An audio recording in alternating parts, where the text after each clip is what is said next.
Do you ever feel like your mouth just can't keep up with your brain when you speak English? You know the words, you get the grammar, but when you try to say them, they come out wrong, clunky, unnatural. It's a deeply frustrating feeling, isn't it? You might even see that little flicker of confusion in the other person's eyes. It's embarrassing when you're not understood, and it can even make you want to stop speaking altogether. You start to think that maybe you're just not good at English, that you'll never have that clear, confident American accent you've been working so hard for. But what if I told you there's a simple practice, a method so counterintuitive in our fast paced world that it's almost always ignored? What if the secret wasn't to practice faster, but slower? In this video, I'm going to show you the slow learning shadowing method that delivers huge results, and I'm going to introduce you to someone who is living proof that it works. Let me tell you about Alex. Alex could be any of us. He's dedicated. He studies flashcards, he watches American movies, he even practices with native speakers online. But when it's time to actually speak, he feels completely stuck. His pronunciation is his biggest insecurity. Words that look simple on paper become a battle in his mouth. The thash in three and this always comes out as a D or a Z. He trips over silent letters in words like walk and talk. The rhythm of his sentences feels choppy, like a car sputtering out. He remembers one moment that still makes him cringe. He was in a coffee shop trying to order a large water, but the way he said it, with a tense jaw and tangled vowels, made the barista ask him to repeat himself 3 times. He felt his face get hot. He just pointed at the menu, paid, and walked out feeling completely defeated. That one experience was enough to silence him for weeks. He thought, what's the point of knowing all this vocabulary if I can't even say the simple things? He felt like he'd hit a wall, a thick, invisible barrier holding him back from real communication. For Alex, speaking English felt like trying to run in deep water. It was exhausting, slow, and he felt like he was getting nowhere. He'd see other learners speaking so effortlessly and wonder what their secret was. He just assumed they were naturally talented or faster learners. The pressure to learn quickly, to be fluent right now, just made him more anxious and his speech even more hesitant. It was at this low point, scrolling through language forums late at night, that he stumbled upon a technique called shadowing, but with a twist he'd never thought of. Doing it slowly. The post described shadowing as a technique where you listen to a native speaker and repeat what they say in real time, like an echo. The idea, championed and studied by linguists and language experts for decades, is to mimic everything, not just the words, but the pronunciation, the rhythm, the intonation, even the pauses. This isn't passive listening, it's active imitation. The goal is to train the muscles in your mouth and build the neural pathways in your brain to make English sounds automatically without overthinking it. Alex had heard of shadowing, but it always sounded impossible. How could he keep up with a native speaker going full speed? He'd tried it once with a movie clip and felt ridiculous, tripping over words just a few seconds in. But this post was different. It pushed the idea of slow shadowing. Instead of trying to shadow a fast-talking actor, you find slowly spoken audio and you focus on one thing: accuracy, not speed. This was Alex's aha moment. The problem wasn't that he was a bad learner.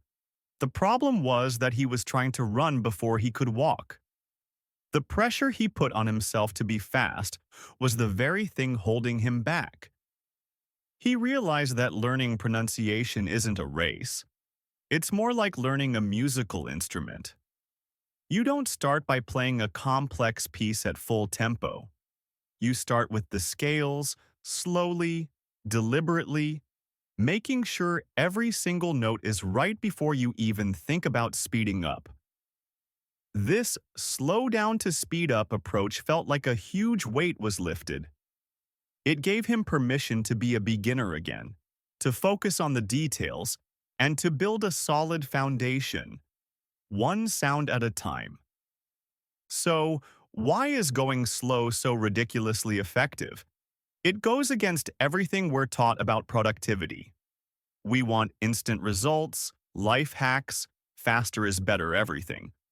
But when it comes to a physical skill like pronunciation, speed is your enemy at the beginning.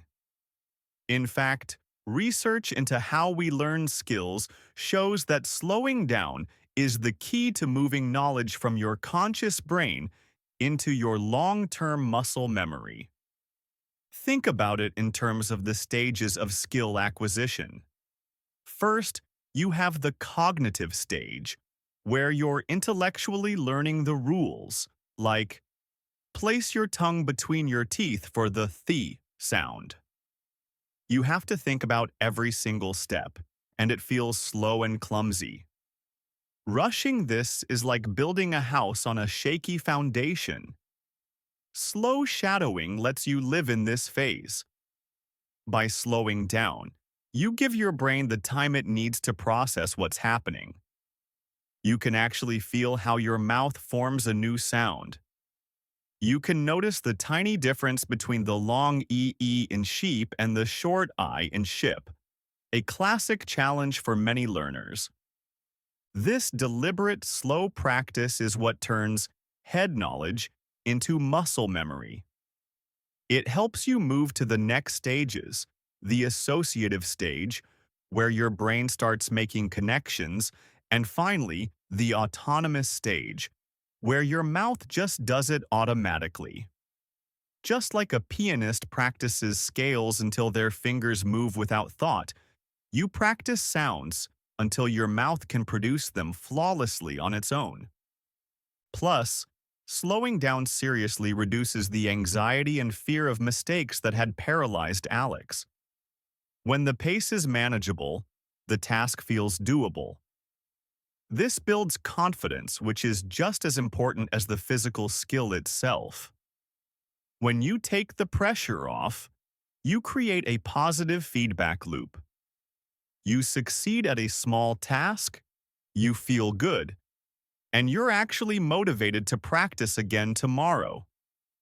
Over time, these small, slow, consistent efforts add up to massive, life-changing results.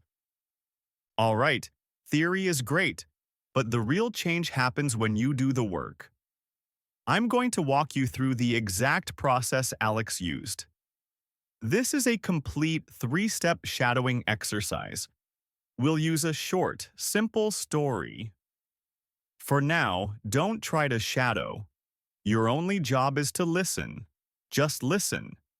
Relax your mind and let the sounds of the words wash over you. Step 1. Listen only. Read at a natural, gentle pace. Last week, I decided to try something new. I've always been a little afraid of cooking, but my friend, who is a great cook, gave me a simple recipe for pasta. The first thing I had to do was boil a large pot of water. While I was waiting, I chopped some garlic and onions. The smell was amazing. I thought this would be difficult, but it was actually fun. I was proud of the final dish. Step 2. Breakdown and explanation. Great.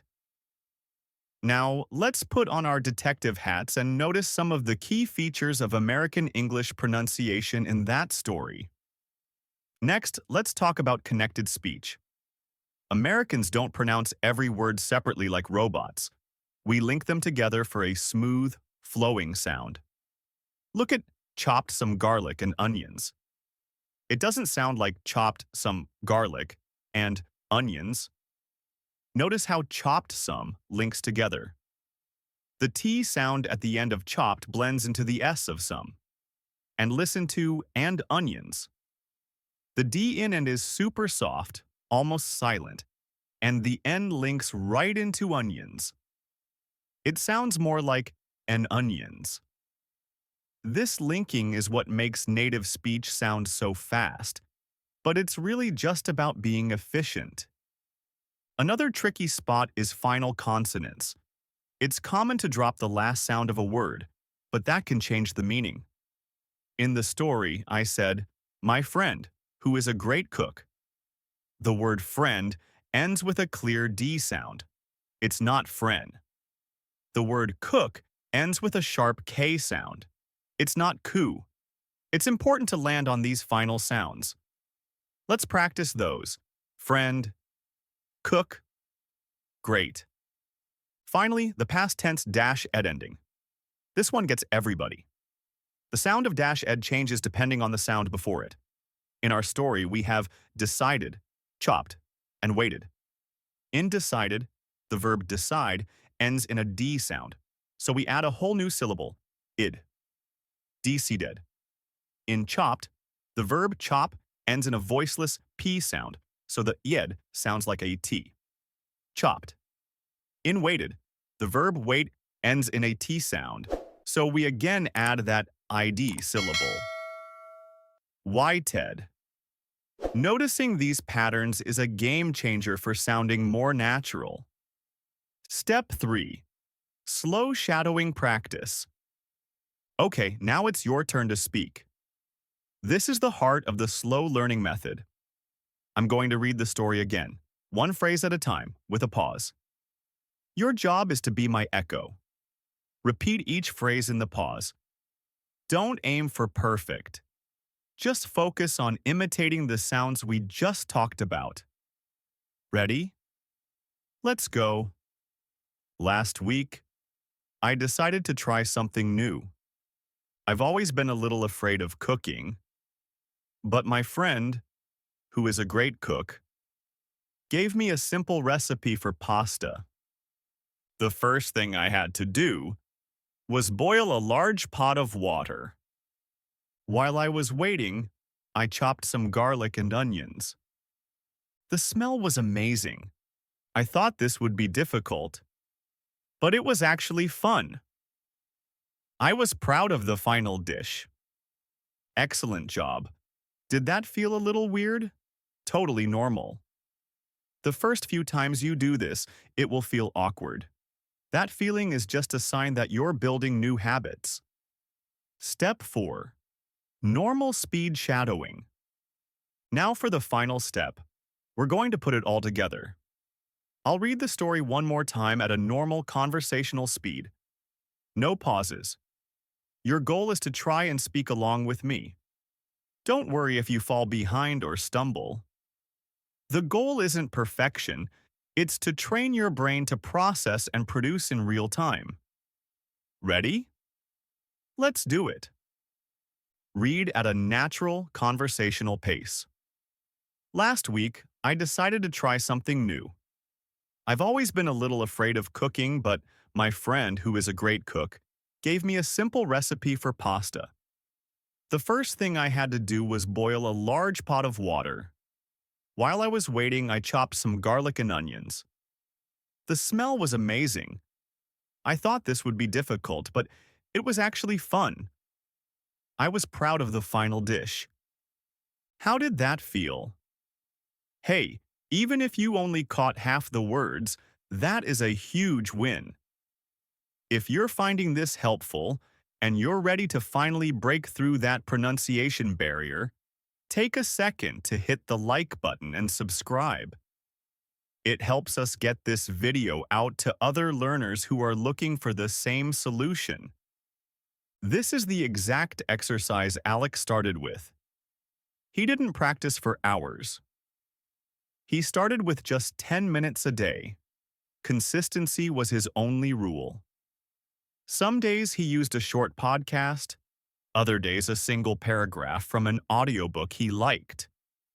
He always chose something interesting to him, which kept him from getting bored. And the research backs this up. Some studies show that just 10 to 15 minutes of shadowing, 3 to 4 times per week, can create huge improvements. Others have found that 15 to 20 minutes daily yields great results. The key is finding a consistent rhythm that works for you. Within a few weeks, things started to change for Alex. The awkwardness faded. That the sound started to feel natural. He began hearing the rhythm and music of English everywhere, in songs, in movies, in conversations he overheard. He was training his ear, not just his mouth.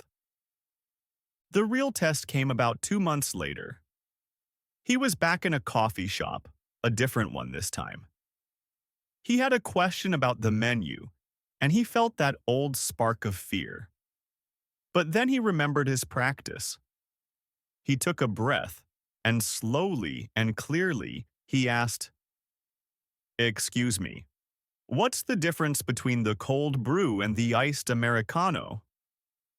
The barista answered him immediately. No confusion, no, "Could you repeat that?" Just a normal, simple human interaction. It was a tiny moment, but for Alex, it was everything. The invisible wall had crumbled. He wasn't just a learner anymore. He was a speaker. His confidence shot up. He started joining conversations, sharing his opinions, making friends. He still made mistakes, of course, but they didn't define him anymore. His slow, patient practice had given him the one thing he was missing: the freedom to just speak. As you start your own shadowing journey, you might run into a few common hurdles. First, you will feel weird talking to yourself. Embrace the weirdness, seriously. Think of it like an athlete training in the gym or a musician practicing scales. It's the behind-the-scenes work that makes the public performance look easy. Some polyglots even recommend walking around while you practice to help your body internalize the rhythm of the language. Second, you might struggle to find the right materials. The key is choosing audio that's spoken clearly by a native speaker and, ideally, has a transcript. But most importantly, choose content you actually enjoy. If you love history, shadow a history podcast.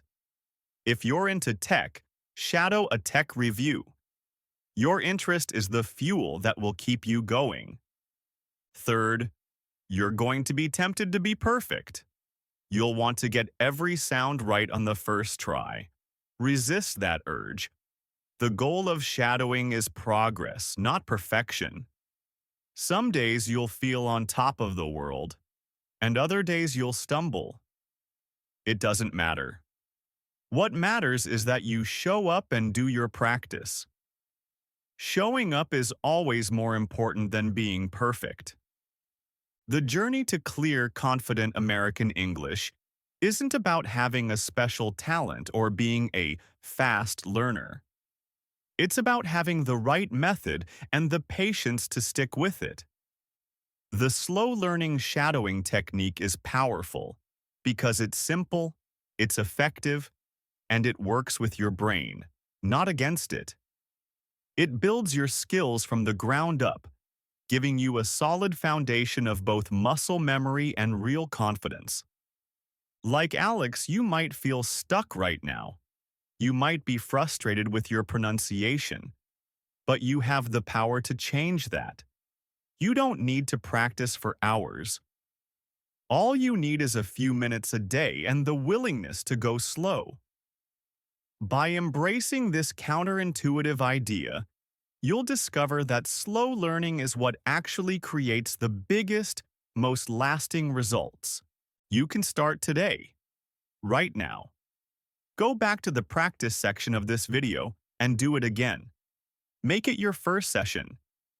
To help you keep going, I've created a free PDF with the story from today's lesson, the full transcript, and all the pronunciation notes we went over.